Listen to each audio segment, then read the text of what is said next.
What's up, everybody? Welcome back to the Love and Rise podcast with your host, Aunt Ma. And your other host, Christina Ma. And we hope you guys have been enjoying the new episodes that we release every week on Spotify, Apple, Google, Amazon, iHeartRadio, and CastBox.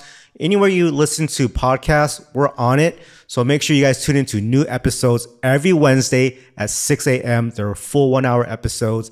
And then on YouTube, where some of you guys are watching right here, we are releasing 20-minute videos 3 times a week. So I hope you guys have been enjoying them. Let us know if you like the broken down ones or if you like the full hour episodes. I've really been enjoying a lot of the topics that we've been talking about. If you guys have something that you want us to talk about, let us know in the comments. On today's episode, we're going to be talking about the pressures of growing up in an Asian family, because we all know that they ask for a lot. They think they know it all, and it's just a lot to deal with in an Asian family. And, for you, Christina, you are the oldest daughter in your family. How is that for you growing up? I felt like being the oldest girl in the house, and I was the oldest girl, or the only girl for a while before my sister came. And I felt like the treatment was different. The expectations were different. What was different? I felt like it was kind of like, I would say probably like gender roles, and the expectations were, I feel like they were more laid back with my brothers. They didn't really expect too much, like even with going to college. They were just like, okay, well, if they graduate, great. But for me, it was like, okay, well, you have to make sure that you get your degree and get a good job. But you also have to make sure that you're going to be a good wife. You can take care of the household. You can cook and take care of your husband and your family and things like that. So I feel like there was more pressure in a sense to be able to do all of these things. Whereas like with my brothers, it was kind of like, okay, well, you guys are the older kids in the family, but we'll just let you do what you can do. Who was telling you that stuff? Your mom or your dad? I would say it probably came from both, but at the same time, it probably came more from my mom, because this was like the role that she had growing up, like being an Asian immigrant mom. Like she had that like perfect, or what she thought was a perfect image of what a wife should be, I guess. So that was like probably the main role that a woman should be taking in her life, if that makes sense. So they never told your brothers that they have to cook, they have to do things for the house, stuff like that? No. So we would always, when I think back about it, my mom, whenever she would cook, like I would always be there and I would watch her. But at the same time, like she wasn't really teaching me. She was just showing me what she was doing. So I was like kind of watching, but I wasn't like, okay, well, this is what I need to do. Oh, this is how I should make this and that. Because I think it started at such a young age too, where I wasn't really thinking about that stuff. And then my brothers, they'll just be on their own. Like my oldest brother, he'll be on the computer, just like online talking to friends. My other brother, he'll be like watching TV or listening to music in his room. But I'm like there with my mom most of the time, trying to learn all these things. And she's teaching me all these chores to do. And I have to set the table. I have to make sure that like everything is like set out, all the food, make sure it's all plated, like for the whole family. And everyone's just doing their own thing while I'm getting all that together. And then everyone just comes together. I wonder why there's that expectation and why your brothers get to chill and you had to be the one doing things for the entire family. I don't know. I feel like just back then, the expectations were so different. And I feel like the women had to do everything for the household. So it was kind of like having to cater to the husband and the men of the family. Now, I guess growing up as the oldest girl in the family, were there certain things that you had to do for your parents? Because now they're immigrants, right? They just came from China. They don't speak much English. I don't even know if they can read English. So I know that with all of my Asian friends, like they always had a duty. My cousins, they're like my uncles and aunts, they didn't speak as good English as my parents. Yeah. So there are certain things that they always had to do. And I'm sure every kid had to do this for their parents. Like you guys had to translate things. Like did you have to do any of that? All the time. So, well, I guess back then when I was younger, they didn't come to me as much for like having to get like official documents filled out. Like they would go to my older brother for that. But now that, you know, my family, my brothers and sisters, all my siblings are not in California. I'm like the closest to my parents, but for a while, like they've been out of state and they would go to me for everything. And now that we're in Las Vegas, every time we go back to my parents' house, like you see it, they have this whole stack of papers that they need me to help translate. And it's like, okay, what do I need to do here? Can you fill this out for me? Where do I send it to? So I'm like basically trying to do all of that for them. What are these things that they're asking you to do? It's just like documentation for, let's see, for like medical insurance, or if they have to like fill out, I don't know, there's just always forms to verify things, right? Like income, stuff for their taxes. So this is what I don't get. Are they actually doing this because they don't know what to do? They don't know how to read? Or are they just doing it because they're taking advantage of their kids? Because before you were born, your parents were still in America, right? Right. They're already here, right? Yeah. And so they're already filling out all these medical forms while they're like, hey, we're pregnant. We're going to have a baby. We're going to have a kid. They're going to the doctors. So they've already done it, right? Before you guys are even here. And then now that you guys are like old enough to go to school, now they're filling out forms for you to go to school. Right. Like who is doing all this for them before you were born? And now why are you doing it after you're born? Yeah, so I think before, they probably always went to like doctors who were like Asian or who could speak Chinese. So they would always be able to find people that like were able to translate, and they would have forms that were in Chinese, right? And, you know, they would have like my uncles and aunts to help them translate papers. And I think now they're just like, well, we have kids, they're grown up. Like, what do we have kids for? So they're trying to like, I wouldn't say take advantage, but they're trying to utilize us because, you know, parents do put in so much time and effort into like raising their kids and stuff. So it's like, I think at this age, it's time to like give back and try to help them, you know, make things easier. So they can read English. I feel like they can understand the paperwork, but they're just like, here, let me give this to you real quick. So you could just double check and make sure everything's correct. And it's like, oh, but since you're doing it, you might as well just fill out the whole thing and then just tell me where to send it. And like, yeah. Last time I saw you helping your dad with jury duty papers. Oh, yeah. Yeah. And it's like, I'm sure he's gone that a million times. And then you're teaching him like what you need to do. You need to call them. Yeah. And things like that. And it's like, dude, he's probably done this a million times. He knows how to do it. But I think when I'm there, they're just like, okay, let me just pile up all this stuff and just save it for when they're actually coming, just to make sure she goes through everything. So I'm like, I don't mind. But sometimes it takes forever. Like there's so much stuff to fill out. I just think it's funny that at some point when you talk to your parents, you know, when I talk to my parents, they're always like, what do you know? Like, I know more than you because I'm older than you. I've been through it all. They try to teach you things, you know? Yeah. And so when you argue with your parents, they're like, what are you talking about? Like, I know everything, right? And then when it comes down to like this paperwork stuff, they know nothing. And it's like, now you're the smartest person in the world. Like, I don't get it sometimes with these Asian parents, right? They're stubborn, but they can be very smart about things too. And I think when they have us do all of this paperwork for them, that's just them being smart. Yeah, because they can do it on their own. Yeah, they're just being lazy. I mean, yeah. Right. So for me, I never had to go through that in my entire life because my mom is an ABC, American born Chinese. So she was born in San Francisco. But all of her siblings, they were born in China. She was the only one that was born here. So because of that, she was my dad's translator. Oh. So I didn't have to do anything. And I still don't do that stuff. My dad gives everything to her to read and fill out and stuff. But yeah, like I get it. You know, now when I think about it, my dad also goes to Chinatown to use the Chinese doctors, gets the Chinese medicine and stuff like that. But there are times when they do have to go to an American hospital and get procedures, and I don't know, like they still know what to do. Yeah, I don't know. I feel like your mom has been there for your dad, like for everything. So if he had to go to the hospital or anywhere, like she would be there to help like translate and fill out paperwork.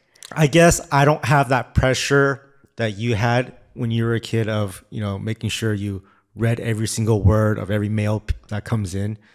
But I guess I have different pressures. What are your differences? I mean, I do notice though, because it's weird because I've always had my parents ask me like about all these forms and like just paperwork and mail that comes in. But for you and your family, you're the one that if you get mail, you go to your mom and you'll ask her about stuff. And I'm like, oh, wow. Like, it's just so different. Like the dynamic is the complete opposite. But now I don't even ask my mom because when I ask her, you could see that she's tired. Yeah. Yeah. Because she's been doing it for your dad her whole life. So she's like, okay, let me see this. And she's trying to read them. Just like, damn, she don't even want to do this right now. So I just stopped asking my mom for help on certain things. I understand now. Yeah, I get it. It's a lot. So, you know, when we were young, we ask our parents for a lot of things. When we're older, it's a little bit different. Mm-hmm. The asks are different. So it's like, even when I was a kid, I understood that my parents left China, or my mom's family left China at some point as well, that they sacrificed a lot to come here for us. Right. Yeah. And when you're a kid, it's like, there's different levels of understanding that compared to now, right? Like when you're a kid, did you understand any of that sacrifice that your parents made for you? I mean, they would say it, but then I wouldn't really it wouldn't click understand yet. The severity of what they went through. Like we're talking about middle school, high school time, right? Yeah. And they'll be like, yeah, we had to go on this boat. We had to leave our family. You know, some people were swimming in the ocean and all these things. And I was like, wow, that sounds really crazy. Like just a story out of a book. But then like till this day, my parents will still tell us all of these stories. And my brother was even telling my mom, like, you guys have been through so much trying to immigrate from China to the US. Like you should actually write a book for all the stories that you've gone through. So when you heard the stories from your parents about fleeing China and stuff like that and coming on a boat, how did you take it as, you know, as a teen? As a teen, I don't think I really fully like appreciated it because every time that they would bring it up, it was like part of a lecture or me getting yelled at. So it's like, that's true. Right. So it was like, it wasn't like a conversation. It was more of like a, you know, you're doing this and you're getting in trouble here, but like, do you know what I did to get us here and to try to give you a better life? And that's when like I wasn't absorbing it as a teenager. That's true. So your response to your parents when they tell you those things during that moment of getting scolded, you're never saying, oh, thank you for sacrificing so much. Yeah. It's just more of like, okay. Yeah, but I feel like that's why they're still doing that now till this day. Like I will still find out all of these stories that I never knew about my parents. And it's just different because growing up, my mom specifically was always like, you know, you don't understand what we went through and you don't understand the headaches and pains of having children until you have your own. Yeah, now I fully understand. Yeah, so now that we have kids, she's like, do you get it now? Just wait. When they get older, it's going to get even harder and they're going to test you and you're going to finally understand like what we went through and how hard it is to actually be a parent. Like there's certain things that they tell me about, you know, parenting and things like that. But those repetitive stories that they still tell us, now I understand them in a totally different way to where it affects me more emotionally. So for example, my dad used to tell me that, you know, when he was young, he lost his dad and then he was homeless and things like that. And maybe one day we'll get my dad on this podcast and he can tell us about that whole story because it's crazy. Oh my gosh, your dad has a lot of stories. He has a lot. I would love to get him on the podcast. But so I'll give you just a little bit of what he tells me. And so my dad was homeless at 8 years old, right? And things like that. So when I was a kid and he was telling me those things, I'm like, okay, so that's why I never met my grandfather because he died, right? You know, and stuff like that. So I only understood it as why I never had a grandfather. Mm-hmm. Okay. So now when my dad tells me those stories, I'm like, damn, this is why my dad acts the way he does because he never had a father. Yeah. You know what I mean? That's crazy. That's why he's like, my relationship with my dad and my family is like, everyone's so distant from each other. Right. We're all like black sheeps in the family. We're all like, we're dysfunctional almost, right? Yeah. But it's because my dad never had a dad to teach him anything. And so I never had that sympathy when I argued with him or like didn't understand where he's coming from until now. Now I have the sympathy and I'm just like, and I'm like, okay, I get it. This dude didn't have his dad. Yeah. You know? Yeah. So it is the way it is. That's why I feel like it's just so important to have your parents in your life, because when you're younger, you don't really think about that stuff. But as you get older, you're like, oh, now it makes sense why this person does this and why this person is this way. It's because of their upbringing and what happened with their parents and growing up, like, and the dynamic of the family and stuff. So you don't really think about like how much that affects other people until you actually go through it. What is something that affected you the most? Well, or I guess the biggest pressure for you growing up? If I really think about it, I feel like the biggest pressure growing up with my family is maybe feeling like I was responsible and had to make sure that I took care of the whole family. So, for the guys, right, it's like, oh, you need to have that pressure of making sure that you can take care of your entire family financially. But I think for me, there was always that pressure of making sure that I take care of my entire family by taking care of all of the little things in the house. So it's like, you say a lot of little things around the house, right? But that's actually a lot of little things that become major things. So it's like you see that I'm always like trying to do stuff around the house. I'm trying to make sure that the kids are taken care of. And I just try to make sure that I get things done for everyone. But at the same time, it's like it becomes a lot. And especially now that we're in an even bigger house too, like the pressure of making sure that everything and everyone is taken care of, like, is just so much. And I feel like that actually makes sense now, because growing up, like, I had to take care of everyone in the house. And now I kind of want to talk about the impact of birth order. And I don't think anyone really talks about this. Maybe they make jokes about it. They have memes about it. You know, they have the oldest child, the middle child, and the youngest child, and how those birth orders impact everybody. For you, there's 4 of you, right? Yeah. You have 2 older brothers. There's you, and then there's your sister. Yep. So I'm a middle child for sure. Did you consider yourself the middle child? Yep. Really? Yep. But for like, you're 9 years apart from your sister. Right. So for 9 years, you're actually the last child. Youngest, right.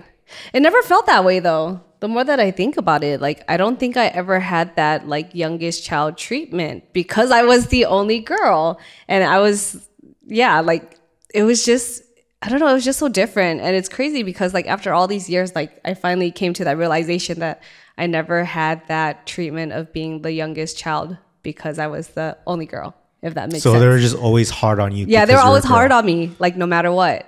So, okay, now 9 years later when your sister came out, and now you're considered a middle child. Yeah, I really felt that one, because when my sister was born, she was born way after me, right? They weren't expecting her.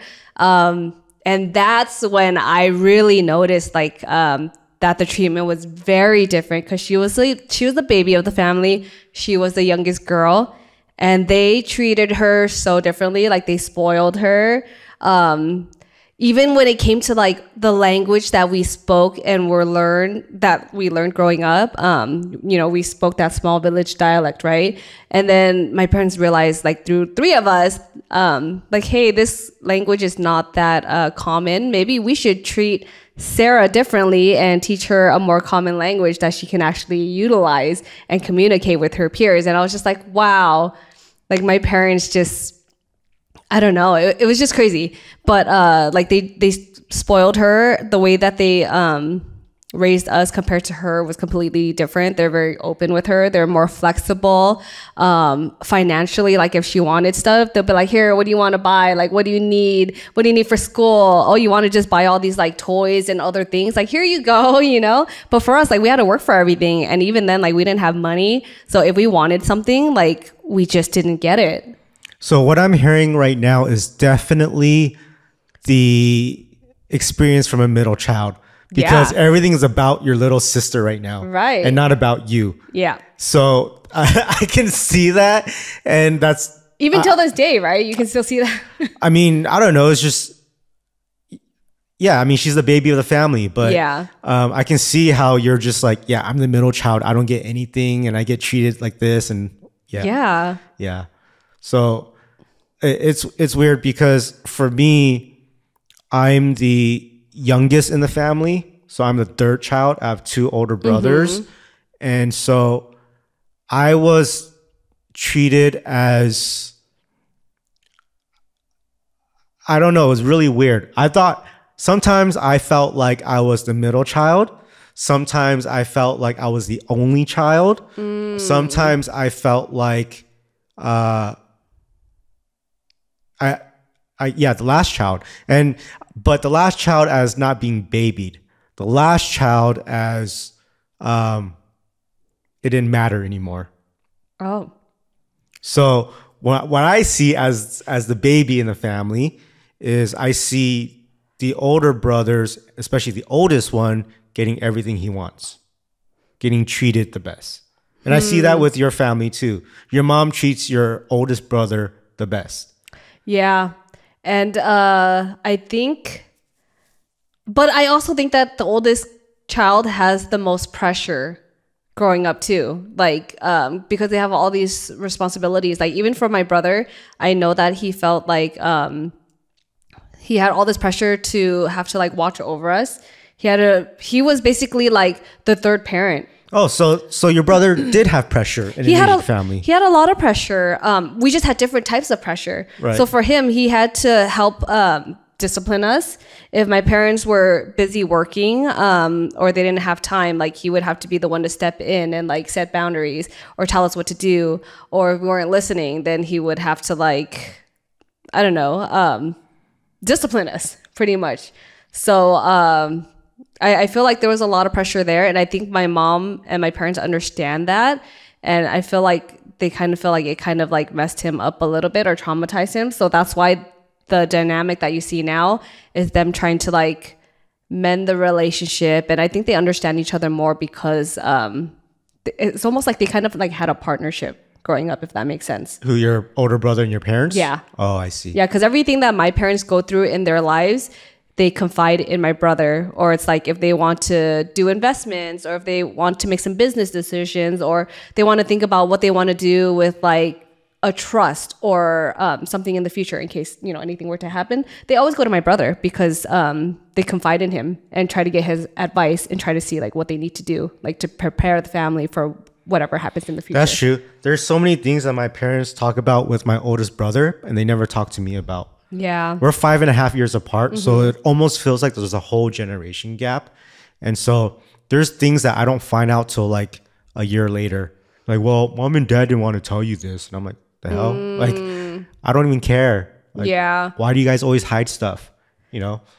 Yeah, when stuff like that happens with my family, I think they just say that they try to deal with things on their own so that they don't have to put the pressure or stress on the other siblings. It's not, yeah, but they don't understand that them hiding things from us makes us feel like we're not a part of the family. Yeah, I get that. Right? Yeah. So it's weird that it's never included. But with you growing up with two older brothers, how was that growing up? Because I never experienced that, right? And then with all my cousins, I don't have like, all my cousins are mainly girls. Oh, that's so, yeah, you know? That's true. And so I never seen the dynamic of one girl and two older brothers. Yeah, so I actually, I really liked growing up having two older brothers because I feel like they were there and they did try to take care of me.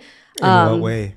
So with my oldest brother, he had to be the one who would like be very strict with us and very overprotective. So like we've had a lot of ups and downs, but I would say mostly we had a lot of ups because I was kind of like a tomboy growing up, and I always had them to like play with or go to if I needed help with stuff. Like for my oldest brother, if I needed help with learning how to use the computer or how to like figure out certain programs to use, if I had to do it for school, like he would show me all of those things. Damn, I don't think my brothers taught me anything. Oh, well. I don't think there's one thing they taught me. Yeah, I don't know. I feel like the dynamic is kind of different though, because when they grew up, they had each other and they're twins. So they probably had their own bond already. So when you came in, it was kind of like maybe them and then there was you. Yeah, I mean, that's why I felt like I was the only child. So I had no one to play with. Yeah. Right? I had no one to talk to. They were just at a different age and different, like the age gap was a big thing. But at the same time, it's like, I would still teach my my little brother how to drive, how to do this, how to do that. Yeah, my oldest brother, he actually taught me how to drive. And he taught me how to drive like a automatic car. And then he also was the one that taught me how to drive a stick. And like I appreciate my brothers for that. But like, yeah, just growing up, we're 4 years and 2 years apart. So we're still kind of close, but also kind of distant. Do you think a lot of stuff that you've learned growing up was from them? I would say... What were some things that they taught you besides driving? Or what did your second brother teach you? They got me into music. They got me into Really? a lot of sports. I used to play basketball with them all the time. Like we would have neighbors come over, and then we would always play basketball. Like we would always play games like against each other. It wasn't just like, well, I mean, we would play horse around the world, but like we would actually get into all these sports. They would teach me how to play, like we would play hockey. They taught me how to roller skate and rollerblade.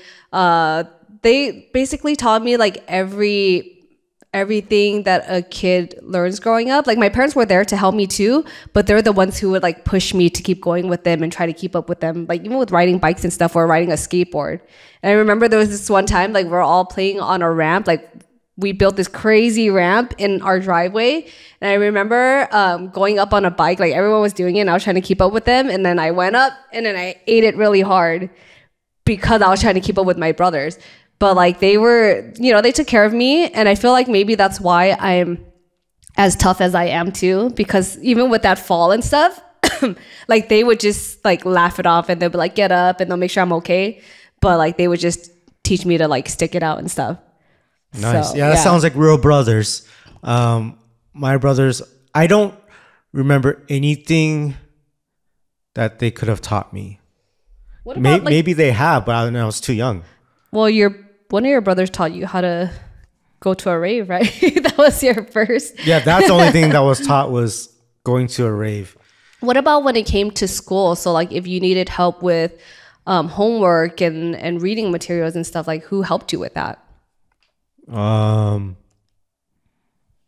Nobody. That's why I probably didn't do well in school. What I had about to your learn parents? everything on my own. My parents, I don't know. They weren't really there during school. They were working. Did you guys have tutors after school? Or I mean, so for you, it was different. But what about your brothers then? Like if they needed help, did they just help each other or? I guess so. Okay. Like for me, it was like my parents wake me up to go to school or I have to wake up my dad to drive me to school. So once I get to school, you know, you get through that. And then when the bell rings, now it's time to go home. No one's there to pick me up. So even from like middle of elementary school, I would say, I don't even know, maybe by 4th or 5th grade, I was already walking home by myself, like a mile away and up the steepest mountains in the world, you know? So, and then when I get home, no one's home, you know, so I do my homework, play basketball, whatever. So it's like, I don't know. I taught myself a lot. I can't really remember like how I got through homework, and so I feel like my brothers did help me, but when like even when we're at my parents' house like a few weeks ago, right, I heard my mom teaching Leia math, and it's like the way that she was teaching, I didn't know that my mom could teach that way. So she would have like certain materials, or if Leia was doing something incorrectly, she'd be like, no, this is what you do. And then she would figure out a way to get her to understand how to like add or subtract and try to use her imagination. And I was like, okay, well, I can see how my parents would have helped me growing up. Because I feel like even with school, my mom went to adult school. I don't know if she graduated, but my dad went to adult school too. Did he graduate? I think it was just for like English class. Okay, I mean that's cool. I think my mom actually did the same thing too. I think that's what every parent did. Yeah, just to learn English. But at least they did that though, you know. But yeah, like even though I can't really remember my parents teaching me certain things growing up, I feel like they had to have had like a huge part of it. So I feel like even though I don't know if you might remember it or not, but I feel like there must have been some kind of support from your family. I mean, I think so. Yeah, I just don't I remember. just can't remember. Yeah, but that's what I mean, though. It's like there's other families where they're teaching the kid when they're young, when they're in middle school, when they're in high school, all the way. Yeah. You know, the only thing I remember are just lectures. Well, I think even in high school, I feel like there's no way my parents would have been able to help me with my school. Like they wouldn't know trig, they don't know geometry, like they don't know any of that stuff. Or like even American history, I feel like that's something that they wouldn't be able to help on. Yeah, but there's no like, even if they don't understand it, they're not like, oh, like you're getting C's. Like, do I need to get you a tutor? It's none of that. It's just do better. Right? That's true. That's a tough love. Yeah. And it's never like, okay, even though I don't understand as a parent, like there's no care to progress it. I don't know, but it's just difficult. But you know, so you always felt like you were a middle child, right? Yeah. And how did you feel when your sister was here? Like, did you feel like you had to be an older sister for her? Because you guys are 9 years apart. Right. A lot of kids at that age, they're just like, forget about it, you know? Yeah, I feel like that kid's on their own. I feel like I had to take care of her. But at the same time, I think we all like loved her so much. Oh. So we would like just, you know, we would be the big brother and sister. Like we took the role on like right away as soon as she was born. It was like bringing a new puppy home. Yeah, I guess so. Right, because you guys are like, oh my gosh, new baby. Yeah, she was so cute, and I used to like do all these things with her, and we all used to just spoil her a lot. So I feel like maybe getting older, I kind of envied some of the things because I was like, oh, I wish that they treated me the way that they treated her, you know. But at the same time, I think like you know, we were just there for her, and at the same time, I feel like my parents did baby her and spoil her while she was growing up. So it's not like we had to do everything for her, if that makes sense. Yeah. Okay. So being the last child in the family for me, I was definitely spoiled. They did spend more money on me. Well, kind of, not really. So like, it's like apples to oranges. So it's like if I wanted to do some sort of sport, then they'll pay for that. Yeah. If I needed some basketball shoes, they'll give me my basketball shoes, right? When I'm like in middle school, high school, right? But if you're comparing to like my brothers who got a BMW as their first car, and mine was like a Honda Accord, things like that, it's totally different. So I wasn't spoiled to that point, but whenever I needed something, they would definitely help out without questioning. So I think when you have, so same thing for Enzo, right? Right now, if Enzo wants to do anything, like he's our baby in the family. Right. And so I would give him everything. Yeah, I do see the dynamic. I feel like you are a lot more strict and tougher on Leia. But also with Leia, we also give her everything. And it's more of like, the difference is we know what she's capable of, and we push her to do everything. So if we know she's a great artist, we'll push her to go painting class. Yeah. If we know she's good at something else, we'll push her into that, right? Like I want to push her into dance class. I want to push her into maybe singing some stuff because she loves those things. Right. Enzo, I don't know what he loves, or like I just let him do what he wants. And then if he was to tell me I want to do this, okay, then I'll go do it. But I don't like push him for it. Yeah. Or maybe just not yet because he's only 3. He's still young. I feel like he's still like discovering himself. Like for sure, we know one thing, he's really into planets, but that's pretty much it. Yeah, but it's like I don't know. What do you do with that? Does that take him to Boy Scouts? I don't know. I'm not too familiar with Boy Scouts. Like I would see it, but it probably would be helpful, I think, if he did get into Boy Scouts. But I feel like he's also showing more interest in like sports and stuff too. Like the other day, he was just standing there, and then he had the basketball court set up, and he just had the basketball, and he kept shooting the basket. And he's like, "Mom, look!" And he kept doing it. And then he was displaying interest in soccer too. So I think maybe if we start setting up things for him, like once our yard is set up, I think we'll be able to understand more of like what he's into, and then we can start putting him into sports. That's true. He does like sports. Yeah. Okay. So I want to go back to talking about you as the older sister. What are some things that you had to do to be the older sister?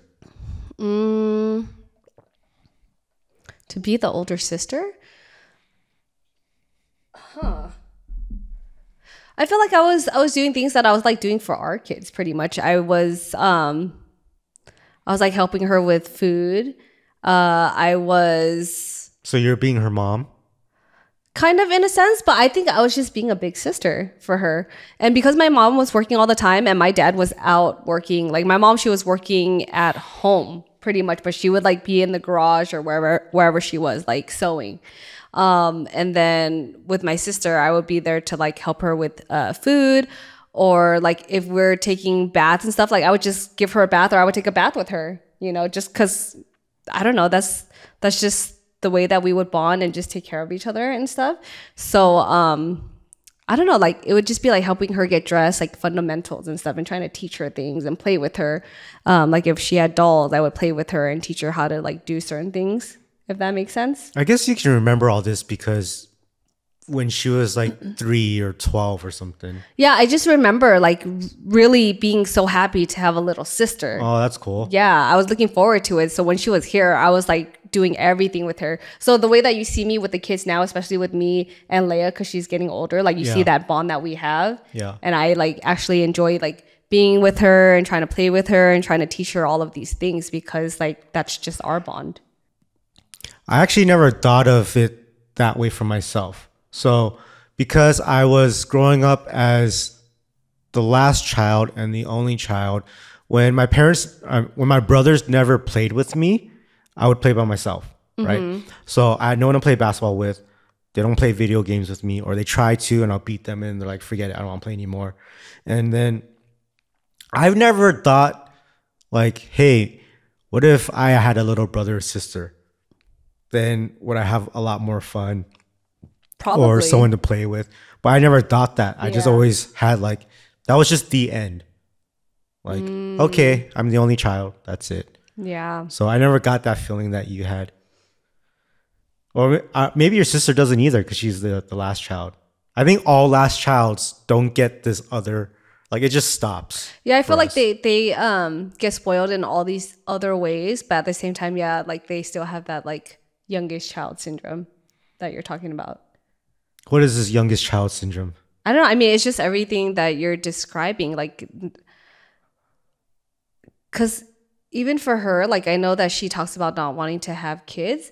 And it's maybe because, like, she never had that feeling of, like, looking forward to having, like, a younger sibling, too. Yeah, right? Yeah. Because I experienced that. And I was like, oh, cool. Like, I was looking forward to having kids. But for her, she was just like, I just want to do my own thing. Like, I don't want to worry about anyone else. I don't want to have to worry about taking care of other kids. Like, I want to just take care of me. And that's almost kind of like a younger child syndrome too. I guess so. Yeah. That makes sense. I know there's differences between the guys and the girls and your family and my family. And so I feel like everyone goes through this. There's always so much expectations. And how is it for you being the girl in your family? And were they always giving you pressure on having your own family, having kids? I would say yes and no. I feel like there was always that expectation of having a family and kids and getting married. But I don't think they ever really put like a timeline on it because like growing up, I think I went through so many different types of relationships. Like I had a lot of long-term relationships, right? But they weren't always the best. So I just went through a lot of traumatizing experiences with previous boyfriends. And, you know, my parents would always kind of like, you know, give me their concerns. They would let me know like, hey, you know, with this person, like, is this who you want to settle down with? Like, okay, it's getting kind of serious. Like, what do you want to do? And it was more so of like a realist approach. So it's like, all right, so you've been with this person for this long. Like, is it going to work out? You see how their family dynamic is and how they are, their career path and things like that. Were they like pretty much telling you that it's time to get married? No, well, that's what it sounds like. Kind of, but it was more so of like trying to get me to realize like what my life was currently. Are you ready? Are you financially set? Is this person motivated enough to like be able to take care of you and have a family? Are they stable? So it was kind of just like, okay, you're getting closer to that age, you're getting closer to maybe being in that stage in your life of getting married. Like, is this person the one? But it wasn't like, oh, you should get married. You guys have been together for like, you guys have been together for like 4 years already, right? But I don't think I don't think there was ever really too much pressure to like get married and have kids. Because even with us, like, even when we were going out and stuff, like, I don't think they were ever like, oh, when you're going to get married, is he the one? But I know that when we got married, I was like, okay, where's the grandchildren? You know, I feel like maybe that was the most pressure out of everything. But I wouldn't say that there was like a specific timeline that they're following for me. Did they ever expect you to have a certain amount of kids? I don't think there was an expectation, but it was more of like letting me know, you know, if you have one child, this is how it may be. They might have the only child syndrome, but if you have two, that's great. They're going to have each other to play with. If you have three, like, I don't know, I had 3 kids, right? But at the same time, I think they're also trying to prepare us like, hey, you know, like times have changed. I think they were kind of saying like, oh, 2 kids are a good number. If you want to have more, great. But there wasn't like a set expectation of how many I should have. Yeah, my parents never mentioned that to me either. I think I felt like I always wanted more than 2 for the reason of when we're old and we pass away. Yeah. And now there's only Leia and Enzo. And they're old as well with their own families, or I don't know, or let's say they're young. But let's say something happened to one of them. Right. Now, there's only one left. How sad is that person going to be? You know what I mean? So that's why I always thought of having more. The more, the merrier. True. But then if you have 3 kids and the same thing happens, there's always going to be that one that's going to be on their own. Yeah, but it just makes it easier over time, I guess. True. I don't know. Yeah, I think for me, I always knew I wanted to. Like, because after that, like, we're outnumbered and it's so much work to even have one kid. But the moment we pass away, they're on their own. They're like, Leia and Enzo are like, it's only us left, brother, sister. Yeah. You know what I mean? Like, that's it. True. But they'll have our family and stuff too. They'll have their cousins and they'll have... yeah, okay, that's true. Uncles and aunts. Yeah, I didn't think about that. Well, right. I mean, I don't think about that because on my side of the family, they don't have cousins. Wow. Right? So here's the pressures of me having a kid and having a family as the boy. So in my family, there's my dad, my mom, and my 2 brothers. My 2 brothers are not going to have kids. My cousins who are boys, they are also not going to have kids. The only boy cousin I have that is going to have a kid, we do not have the same last name. Okay. So I am literally the only boy that can continue the lineage of my family. There's no other Ma's that can do this. So the pressure for me was like, I had to get I had to have a son for sure. Yeah. Because if I don't have a son, that's it. It cuts off. I'm the last Ma. Oh, man. So now Enzo's there.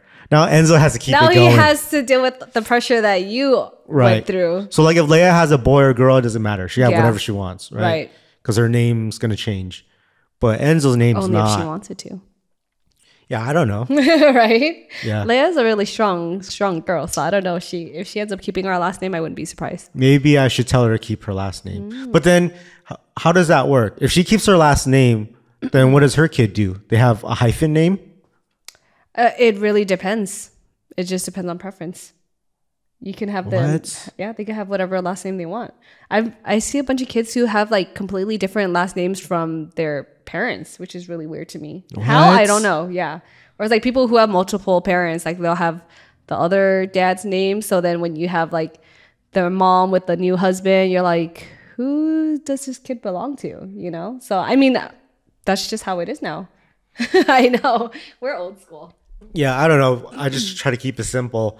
But that was a lot of pressure for me. So that's why when you're like, you always wanted more kids if we didn't have a boy yet. And I'm like, yeah, Like I would try for a boy as many times as possible. I don't know about that. I think so. I think I'm glad that we had Enzo because that was something that we were talking about for a really long time. And I was just like, you know what? We need to just stop stressing ourselves out and thinking, okay, what if the second kid ends up being a girl? Are we going to try for that third one? Like, let's just get through this stage of our life first and figure out if we're going to have a boy before we even get into that. We did try everything possible to make sure it would be a boy. That's true. So it's like the time of ovulation, the birth charts. What else did we do?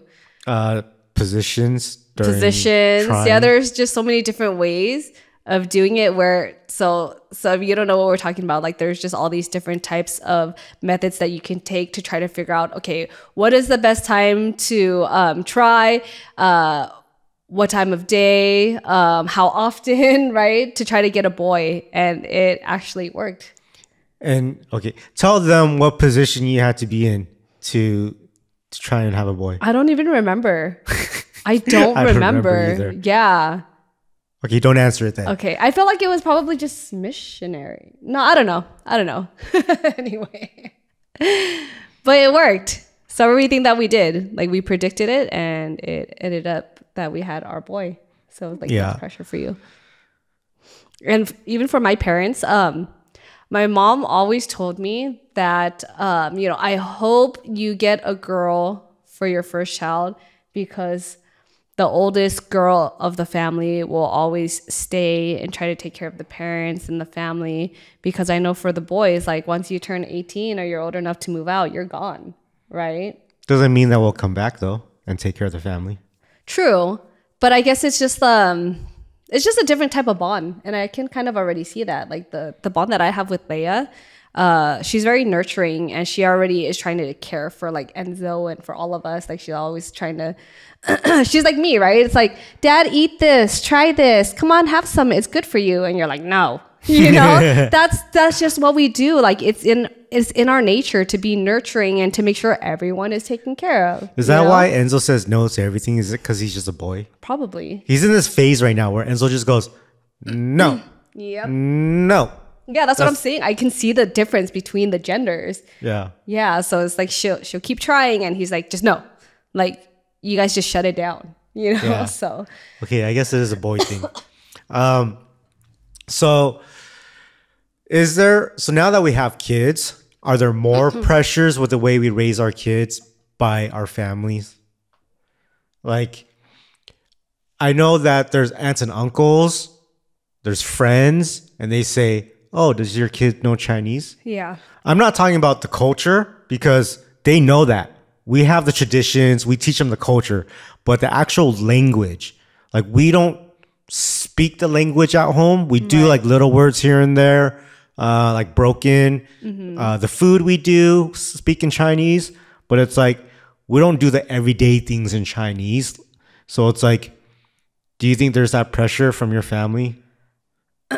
I mean, there's no pressure about it. So like when the kids go to my parents' house and your parents' house, I feel like they're constantly trying to speak to them in Chinese and trying to teach them, which is great. They do have remarks though that I catch. And I don't remember which grandparents say it, but they say something like, well, I'm going to speak to you in Chinese because you don't speak it at home. Right. And I think that's fine, and I think it's also because like, I'm very fluent in the language that my parents taught us, right? And I feel like if I just was better at speaking in Cantonese, I would try to communicate with them more fluently. And I do try here and there. I'll try to teach them things like they have their Chinese books, right? And I try to teach them certain words. But I think when they're old enough, like I would want them to go to Chinese school so they can actually learn. That's why I feel like there's no pressure because there's people that tell us, oh, you don't speak Chinese to them at home. Why don't you? How are they going to learn Chinese? And let me tell you, like between age 0 to 5, I probably spoke Chinese at home, right? Because my parents spoke it to me. Right, same. And then from 5 to like 18, I had Chinese school. Yes. Constant. Every single year, every summer.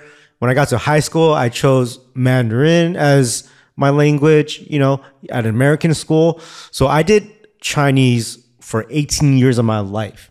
And the moment you stop, you completely forget everything. Right. So it's like, why do I want to stress on pushing all this to my child right now, knowing that they can just forget it all? Yeah, and I think because we went through that in our own personal experiences, and that's why I don't push it on them.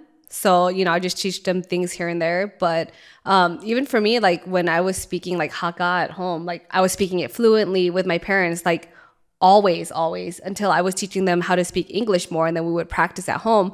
But for the most part, that's what we would speak. Like I would say maybe 95 to 98% of the time. So when I did actually go to Chinese school, I was learning Mandarin as well. And I was so fluent in it. Like I advanced over my brothers and everything. So yeah, once I stopped going to Chinese school, like I just completely forgot. But I feel like it's something that they can be taught in school, and we just have to make sure that they continue to go. And then, when I remember coming home from school, you have the books, right? And you have homework or assignments that you do. And my parents would teach me that. So I feel like if we had to look through those books and have to like go over it with them, like that'll help me to be more fluent again in Cantonese, if that makes sense. Yeah, I think the actual importance right now is just teaching them the culture. And that's what matters the most. Right. And we do that.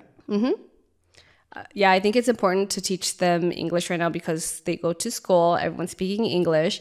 All of their peers speak English. Like that's just the common language, right? And I just want them to be able to understand and communicate that way first, and to be like very strong in the way that they communicate. You know what's funny? You bring up that they go to school and speak English. Right. So I was born here in America, right? And I went to schools in Glendale when I was in elementary school. And there was only like 2 Chinese kids, me and someone else. Yeah. And everyone else was white, Armenian, there's Koreans, Filipinos, but only 2 Chinese people. And so I was automatically put into ESL, even though I spoke perfect English. Was it because you had an accent? No, I didn't have an accent.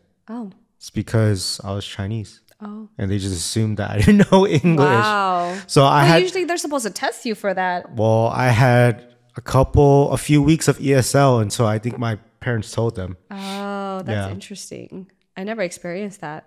That's so strange. Yeah, because I went to a white school. Yeah, the school I went to was pretty diverse. We had a lot of Asian kids that went there, and a lot of them were like fobs too. So they were like speaking other languages mostly. But yeah, I feel like because it was so diverse that they actually took the time and used the resources to teach us to speak English better rather than just putting us in ESL. Do you guys even know what ESL is? What does it stand for? Is it ESL? I thought it was like elective something language. I don't even know. Elective school language. I don't know. I'm butchering it. Yeah, because even when we had ESL, it was more for like the Spanish speaking students.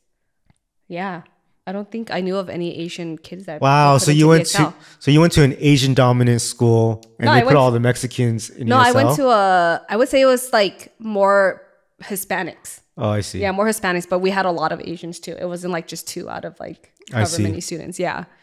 So. All right. Well, I hope you guys enjoyed this podcast. We talked a lot about the pressures of everything in our lives and our family. Let us know in the comments what you guys thought about this. We'd love to hear your story as well. Also, make sure if you guys have not followed us on Spotify, please follow us on Spotify, even if you listen to us on YouTube and everywhere else. We would love for you to, add to our subscriber list on Spotify, and make sure you listen to all the other podcast platforms and follow there as well. And we'll catch you guys next time on the Love and Rise podcast. Bye.